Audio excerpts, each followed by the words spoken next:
Hola, ¿qué tal? Dios te bendiga. Nuevamente para mí es un gusto el poder entrar a tu hogar a través de este medio. Le doy gracias a Dios por la oportunidad que nos da día a día de poder compartir a través de las redes sociales este estudio. Vamos avanzando, seguimos adelante, seguimos en esta brecha y ya vamos a la mitad, vamos un poquito más adelante de la mitad y yo le doy gracias a Dios porque así como tú has aprendido mucho, créeme que yo también he aprendido bastante, he aprendido muchísimas cosas que en ocasiones uno lee superficialmente, lee muy someramente, pero en este tiempo como nos hemos estado adentrando, desmenuzando la palabra verso por verso, yo creo que ha sido de gran enseñanza porque quizás si hubiéramos estado en el tiempo de Jesús, hubiéramos podido leerlo de corridito todo el libro de Mateo y quizás no más de 40 minutos hubiéramos entendido todo lo que Jesús quiso decir y todo lo que Mateo explicó en ese tiempo. Sin embargo, como estamos a más de 2000 años, es necesario que entendamos contextos culturales, contextos históricos, las palabras que se usaban en ese tiempo, la forma de vida que tenían en ese tiempo, y yo pienso que es de gran importancia el poder ver todo desde todas las perspectivas, ya que eso nos ayuda a poder entender y visualizar bien toda la forma en que Jesús quiso explicar las cosas, ¿verdad? Y mirábamos en la clase anterior un poquito, haciendo un poquito de resumen de lo que miramos la clase anterior, mirábamos cómo Jesús se enfrentaba, seguía enfrentándose a los fariseos, a los escribas. Sabemos que ahorita ya se está preparando el escenario para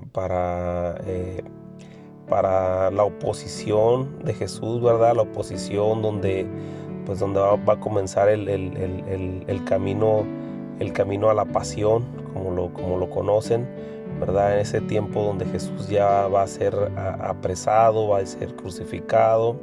Todavía nos faltan algunos capítulos para llegar a ese punto, pero más o menos se está formando todo lo que es el contexto histórico en todo lo que vemos ahorita con los fariseos, con los escribas, que únicamente se la pasaban buscando una ocasión para poder acusar a Jesús, ¿verdad? Esto es algo que podemos ver en el transcurso de todo lo que Jesús hizo.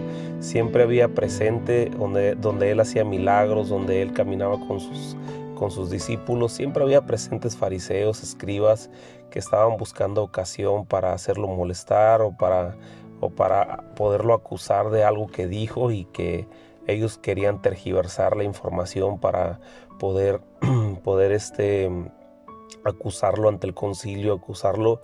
Y recordemos que en aquel tiempo cualquier persona que violara la ley de Moisés era castigada severamente. Entonces ellos buscaban una ocasión para poder hacer que Jesús cayera, que Jesús eh, tuvieran un motivo para poder castigar a Jesús severamente conforme a la ley. Sin embargo, pues Él es el creador de la ley, Él es el creador de todas las cosas.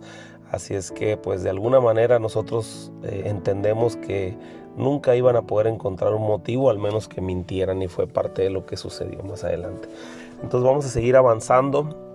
Como te comentaba la vez pasada, eh, aquí Jesús en la clase anterior, Jesús les enseñaba un poquito sobre lo importante que es cuidar lo que sale de nuestra boca, lo importante que es cuidar que, que nosotros hablemos cosas buenas a las personas, porque lo que contamina al hombre no es lo que entra, ¿verdad? Sino lo que sale del corazón, de donde salen los deseos, donde salen las cosas que afectan a la humanidad, salen del corazón del hombre, ¿verdad? Y eso lo podemos ver claramente en la historia, ¿no? Vemos cómo las guerras se han ocasionado a través de palabras que se han dicho, acuerdos que no se han logrado, y entonces empiezan conflictos bélicos que terminan con la muerte de miles y millones de personas, ¿verdad? Y es lo que Jesús está tratando de enseñarle a sus apóstoles, a sus discípulos en este tiempo, ¿no? después de que sale de ahí de esta plática, después que sale de esta reunión donde se encontró a los fariseos, a los escribas, y que los apóstoles estaban comiendo con las manos sucias, y que fue un motivo para que ellos le trajeran la ley o las tradiciones más bien, y le dijeran que era ilícito comer con las manos sucias, y Jesús les menciona que ellos también rompían la ley por sus tradiciones. Él sale de ahí, ¿verdad? Sale a otra ciudad, a otro lugar, pero aquí lo clave es entender que al lugar donde Jesús se movió ya no era territorio de Jerusalén, de Judea, ya no era territorio de los israelitas, ¿verdad? Y vamos a comenzar con el versículo 21. Vamos a comenzar con el versículo 21 el día de hoy, y te voy a invitar a que hagas una oración conmigo para iniciar esta clase y pedirle que el Señor tome el control de todas las cosas. Señor, te damos gracias. Gracias por tu amor, gracias por tu misericordia, gracias por tu bondad. Gracias, Señor, porque tú eres bueno, porque para siempre son tus misericordias, Señor, porque, mi Dios, encontramos en ti la paz, encontramos en ti la tranquilidad. Ponemos este día en tus manos, Señor. Sabemos que todo lo que nosotros hacemos lo queremos hacer únicamente para agradarte a ti, Señor. Aunque lo hagamos para los hombres, Señor, como dice tu palabra, todas las cosas que hagamos, que las hagamos para ti, Señor, como si fueran para ti, Señor, no como para los hombres, mi Dios. Y en este día queremos hacer lo mejor para ti, mi Dios. Queremos que tú tomes el control de la obra de nuestras manos, Señor, del fruto de nuestras manos. Bendice el fruto de nuestras manos, Señor, que lo que hagamos, Señor, prospere, porque lo ponemos en tus manos para que todo esto suceda. Yo te ruego por mis hermanos, que los bendiga, los fortalezca, los ayudes a poder seguir adelante, y que a través, Señor, de las circunstancias que ellos vivan el día de hoy puedan mostrar su fe, puedan crecer en fe, puedan mostrar la fe al mundo, Señor, puedan seguirse desarrollando y dando, Señor, ese fruto de tu Espíritu Santo, mi Dios, el cual tú nos dejaste escrito para que nosotros entendiéramos y nosotros pudiéramos presentárselo al mundo a través de nuestra vida y de nuestros comportamientos.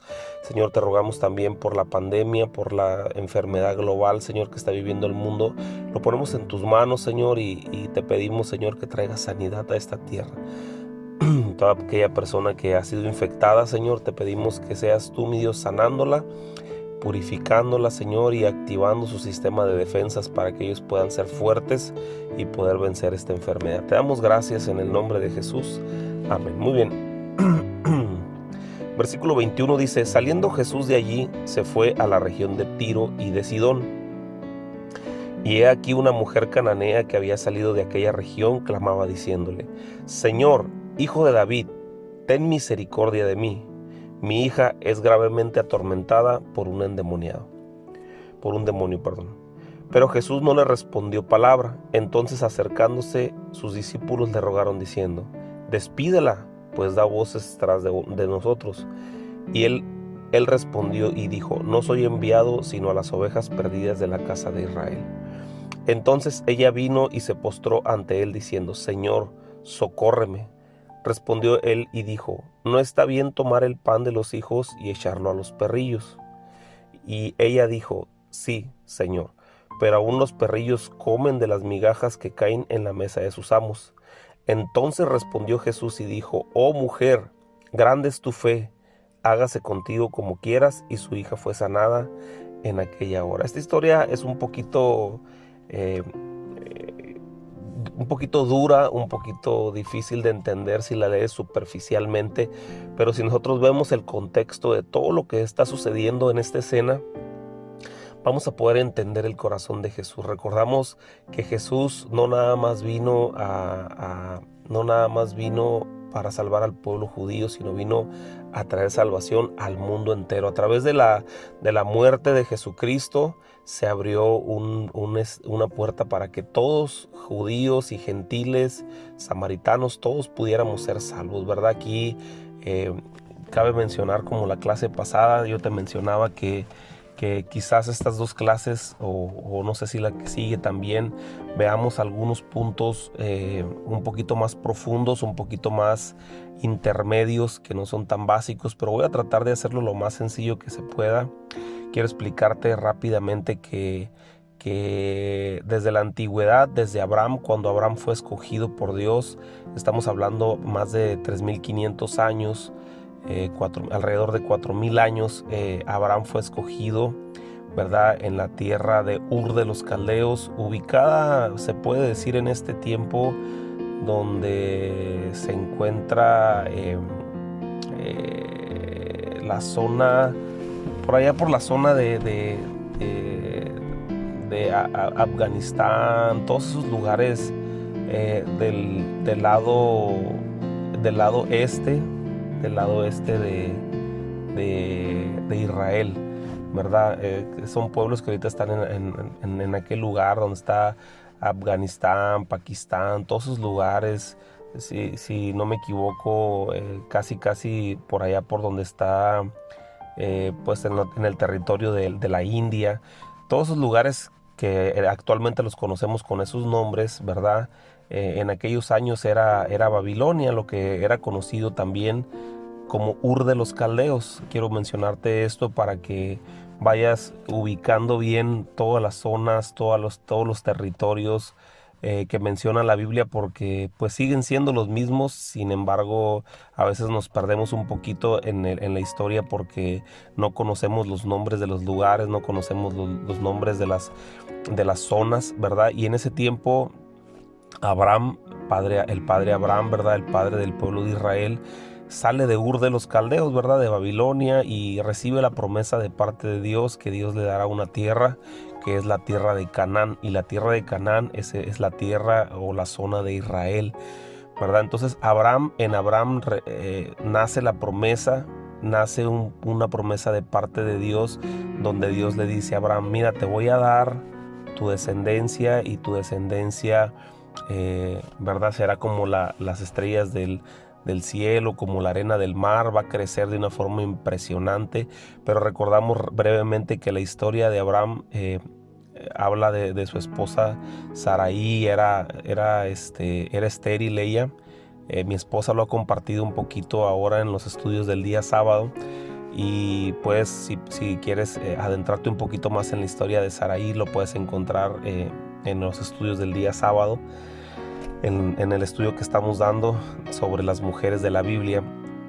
Y entonces hablamos de que Abraham tenía a su esposa Saraí, ¿verdad? Y ella era estéril. Entonces Dios le da una promesa a Abraham. Dios le da la promesa de que iba a tener un hijo, y que de su descendencia iban a ser miles y millones de personas, ¿verdad? Y que sus generaciones iban a ser de Jehová, ¿verdad? Iban a ser de él, iba a ser ese pueblo escogido, porque Dios tuvo un amor especial por Abraham, ¿verdad? Dice la palabra de Dios que Abraham, por su fe, se consideró amigo de Dios, ¿verdad? Pero vemos la historia un poquito, que Abraham, pues como todo humano, ¿verdad? Como todo humano, entre Abraham y su esposa Saraí platicaron, y entonces ellos quisieron darle una ayudadita a Dios. Como Saraí era estéril y ya tenían arriba de 90 años, entonces Saraí le dice que Abraham le recomendó a Abraham que estuviera con su sierva, y entonces dice la palabra de Dios que Abraham se allegó a su sierva. Eso era permitido en aquel tiempo, ¿verdad? Entonces dice que Abraham se allegó a su sierva, y de su sierva tuvo un hijo que se llama Ismael. Pero Dios le dijo a Abraham que no era la promesa, que no era es el medio por el medio del cual iba a tener la promesa. Iba a tener a su hijo, el cual se había hablado que iba a ser padre de naciones, ¿verdad? Entonces Abraham pues le quiso dar una ayudada a Dios, y de la descendencia de Ismael nace todo lo que son los árabes, ¿verdad? Todo lo que es la descendencia árabe, la tribu de Edom, la tribu de Edom, y todas las generaciones que hasta ahora conocemos como los árabes, ¿verdad? Y entonces después ya se cumple la promesa en Saraí, y Saraí tuvo a su hijo Isaac. Isaac sí es el padre de Israel, ¿verdad? Es la descendencia por medio de la cual nace el pueblo de Israel.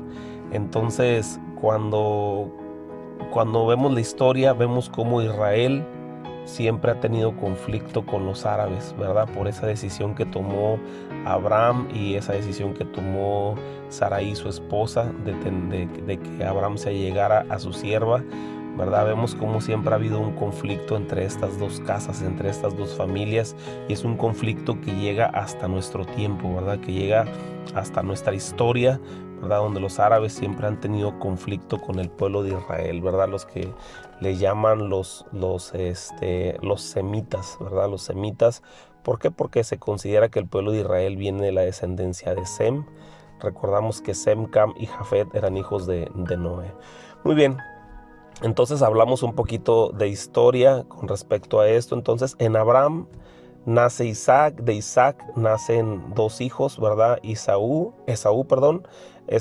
y Jacob, que Jacob después cambia su nombre a Israel, ¿verdad? Y en Jacob recibe la primogenitura. Jacob es la persona que es el patriarca de todo el pueblo de Israel.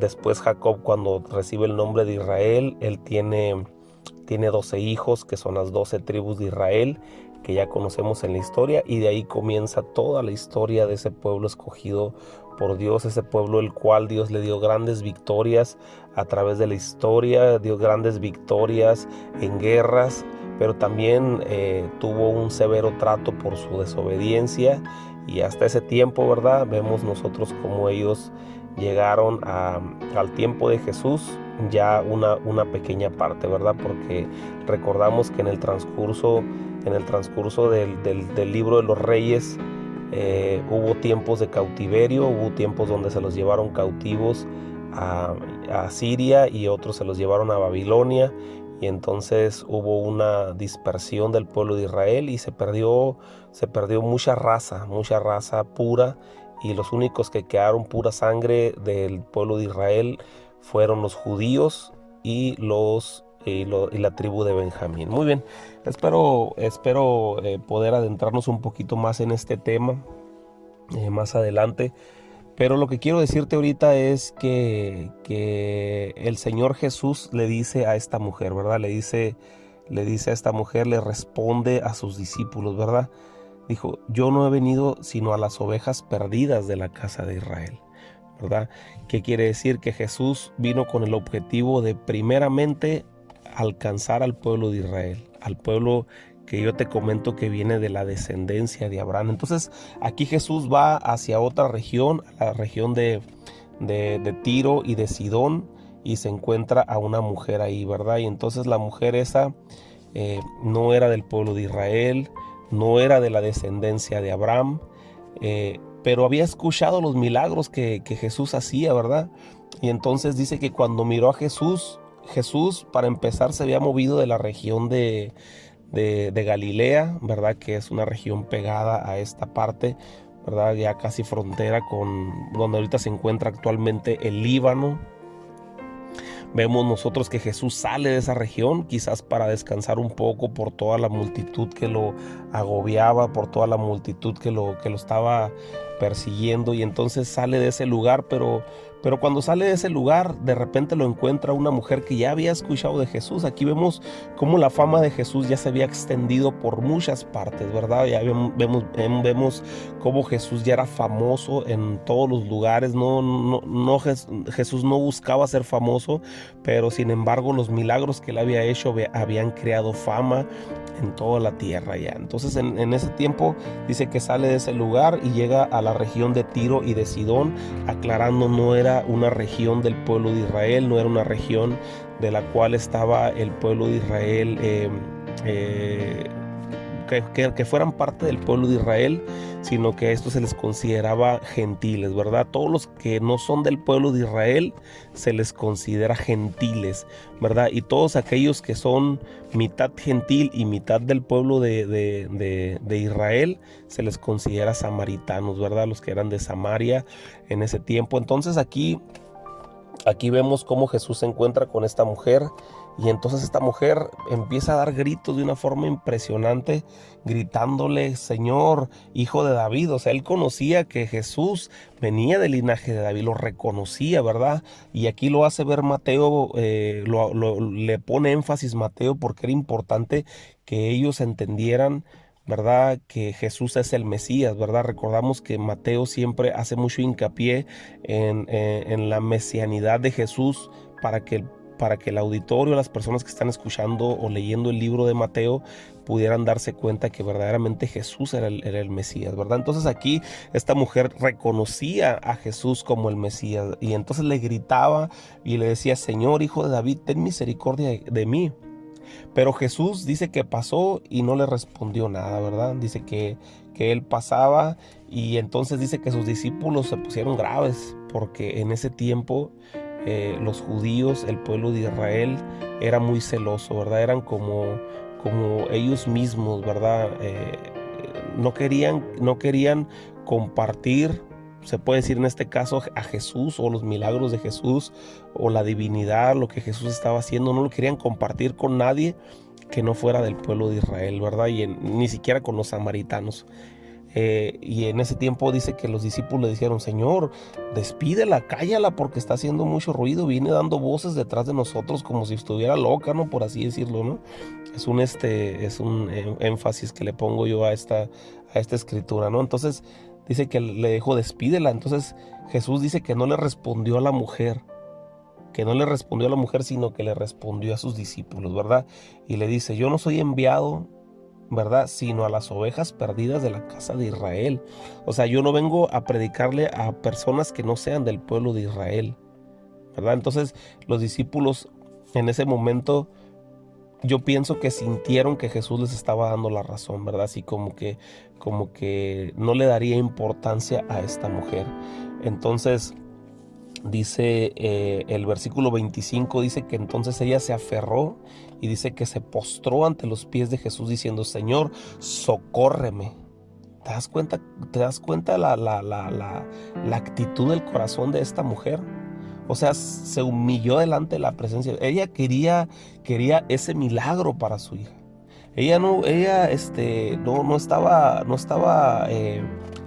cuestionando la deidad de Jesús. Ella entendía que Jesús tenía el poder de sanar a su hija.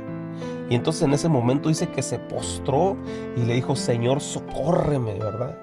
¿A poco no se te figura esta circunstancia o esta escena cuando David dice que se humillaba delante de la presencia de Dios?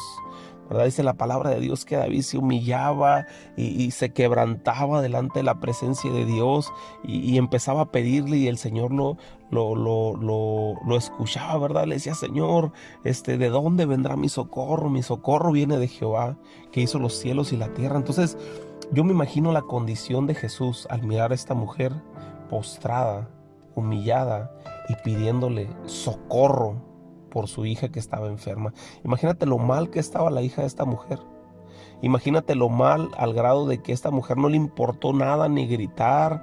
O sea, ese era su último recurso. Esa era la oportunidad donde ella podía alcanzar un milagro. El Jesús que había escuchado, el Jesús del cual había escuchado hablar, dice la palabra de Dios que se acercó a ella.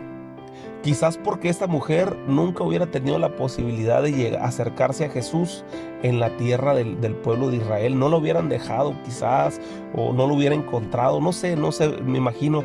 Por algún motivo Jesús fue a la tierra de Tiro y de Sidón para encontrarse con esta mujer. Un hecho como el del Gadareno. No sé si recuerdas cuando mirábamos la historia del Gadareno, cómo Jesús cruzó el mar de Galilea, sanó al Gadareno y regresó nuevamente. Únicamente fue por esa persona. Ahora en este caso estamos viendo cómo Jesús sale de la tierra de Israel para irse a encontrar con esta mujer.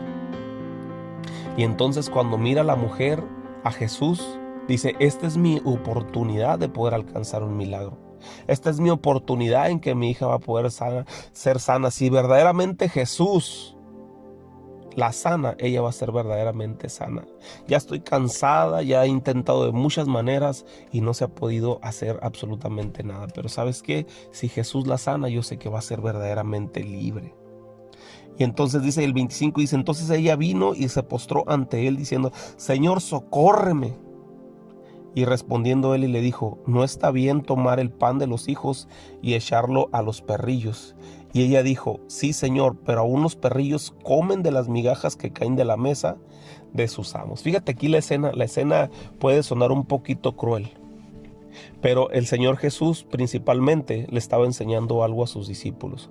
Sus discípulos, cuando escucharon que Jesús les dijo, no, no, no, no, cuando Jesús le dijo a esta mujer, no es bueno que le demos, que el padre o que se le dé el pan de los hijos, ¿verdad? A los perrillos. En aquel tiempo los perrillos o los perros, ¿verdad? Regularmente no es como aquí, no eran mascotas domésticas, no eran mascotas que vivían en las casas, en los hogares, ¿verdad? Con las personas, ¿verdad? Eran, pues, se puede decir, pues un animalito silvestre, un animalito que andaba por ahí nada más para arriba y para abajo, de un lugar a otro buscando dónde comer, ¿verdad? Entonces, pues era un animal. La comparativa que estaba haciendo Jesús aquí, pues era un poquito humillante. Pero fíjate bien esto lo que está sucediendo aquí. El Señor Jesús está hablando para que sus discípulos entendieran lo que iba a suceder, ¿verdad? Y entonces, en ese momento, dice que cuando Jesús le dijo, el pan que es para los hijos, no es bueno echárselo a los perrillos. Y ella le dice, sí, Señor, pero aún los perrillos comen de las migajas que caen de la mesa de los amos. Entonces Jesús dijo, wow, o sea, qué importante o qué impresionante respuesta, ¿verdad? Y entonces, aunque Jesús conocía el corazón y quizás sabía la respuesta que le iba a dar esta mujer, porque dice la palabra de Dios que Dios conoce las palabras antes de que salgan de nuestra boca, Él ya conoce las palabras, pero imagínate lo impresionante para sus discípulos y decir, wow, sí es cierto, o sea, aún los perrillos comen de las migajas, ¿verdad? Que caen de la mesa del amo. Y entonces aquí vemos nosotros cómo esta mujer decía, aunque sea de estas migajas, yo quiero comer. Entonces nosotros aquí podemos aprender algo importante, ¿verdad? Que muchas veces nosotros despreciamos cosas pequeñas que Dios hace en nuestra vida porque queremos cosas grandes, lo que nosotros nos imaginamos, lo que nosotros queremos, lo que nuestra mente está. Pero una migaja que viene de parte de Dios puede hacer cosas tan grandes y tan impresionantes como lo que hizo en la vida de esta mujer y de su hija, ¿verdad? Una pequeña migaja trajo la sanidad a su familia. Una pequeña migaja trajo la liberación para su hija. Una pequeña migaja le dio un giro total a su familia, ¿verdad? ¿Por qué? Porque su familia quizás estaba invirtiendo económicamente para poder llevar a la muchacha a que tuviera terapias.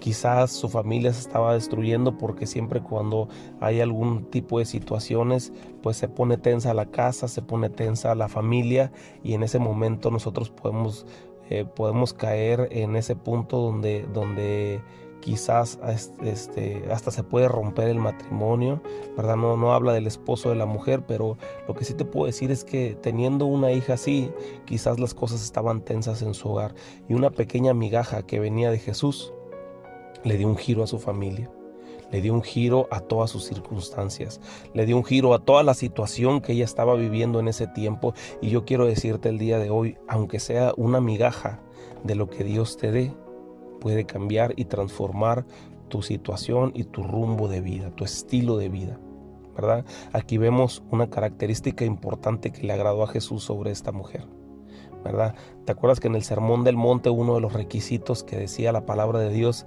era bienaventurados los pobres de espíritu, ¿verdad?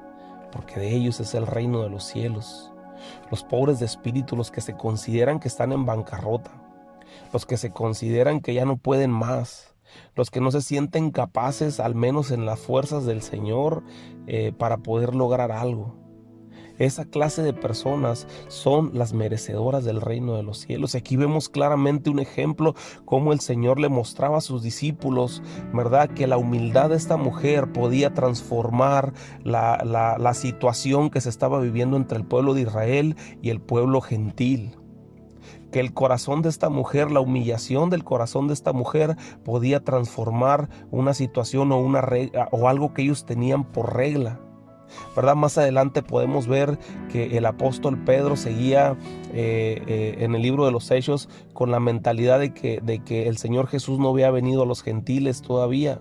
Pero vemos que en la situación cuando viene a la casa de Cornelio y viene el derramar del Espíritu Santo sobre la familia de Cornelio, vemos que Pedro reconoce y dice: verdaderamente Dios no hace acepción de personas. Aquí vemos una escena impresionante con esta mujer, ¿verdad? Que la misericordia de Dios se extiende a donde haya un corazón humilde, donde haya un corazón contrito y humillado, donde haya un corazón que verdaderamente reconozca el poder y la gloria de Dios. Aquí esta mujer estaba reconociendo y era bienaventurada porque ella se consideraba en bancarrota espiritual. Ella no consideraba que fuera sabia, ella no consideraba que tuviera privilegios, que tuviera derechos quizás como el pueblo de Israel. A lo mejor el pueblo de Israel no reconoció tanto a Jesús porque ellos estaban esperando con un derecho, o ellos se sentían con un derecho de recibir un Mesías de parte de Dios para que los salvara. Pero esta mujer no tenía nada que recibir. No estaba esperando absolutamente nada y de repente le llegó todo a través de una migaja que Jesús le dio. A través de una migaja que Jesús trajo a su vida fue totalmente transformada. Y cuando viene el Señor y hace algo en nuestra vida, es para siempre, es permanente. Yo te puedo decir que mi familia fue transformada por el poder de Dios. Yo te puedo decir que mi familia fue cambiada por el poder de Dios. Yo no te puedo decir que fueron migajas, pero yo te puedo decir que el Señor vino, entró y transformó mi hogar para ya nunca más ser el mismo. Nos dio un nuevo rumbo, nos dio una nueva vida y ahora podemos disfrutar de ella. ¿Y sabes qué es lo que nos queda a nosotros? Abrazarnos de sus promesas, abrazarnos de lo que Él nos ha dado. Yo quiero invitarte a que tú humilles tu corazón delante de su presencia. Que cuando peor te sientas, que cuando ya sientas que ya no puedas, que cuando ya sientas que la situación te está ganando, que la situación está sobre ti, que tú humilles tu corazón y le digas: Señor, estoy en bancarrota espiritual. Estoy totalmente en tus manos. No puedo hacerlo yo solo, Señor. Y cuando tú humillas tu corazón y le dices: Señor, solamente tú eres el único que puedes hacer la diferencia en mi vida, en ese momento el milagro de Dios sucede, ¿verdad? Porque recuerda que lo posible Dios no lo deja a nosotros, pero lo imposible Él lo hace. Y cuando nosotros vemos una situación imposible, como cuando Pedro caminó sobre las aguas, que cuando Jesús le dijo ven, es porque el Señor Jesús estaba poniendo los medios, o sea, una plataforma en el mar, o sea, en lo imposible, en lo físicamente imposible para que Pedro pudiera llegar a Jesús. Así cuando nosotros nos humillamos delante de la presencia del Señor y le decimos: Señor, no puedo yo solo. Señor, no puedo sin ti. El Señor ve y pone los medios, pone la plataforma para que nosotros podamos caminar en medio de lo imposible, en medio de las aguas. Y eso es lo que yo te quiero invitar a que tú hagas el día de hoy, que tú le creas, ¿verdad? ¿Por qué? Porque aunque sea una migaja de lo que Dios nos dé, es mayor que cualquier cosa que nosotros podamos vivir en esta tierra. Que Dios te bendiga, que Dios te guarde. Te dejo con esto y que sea tu fe como la que menciona en esta mujer, en el versículo 28. Entonces respondió Jesús y dijo: oh mujer, grande es tu fe, hágase contigo como quieras. Y su hija fue sanada en aquella hora. Que Dios te bendiga, que Dios te guarde y nos vemos en la siguiente clase.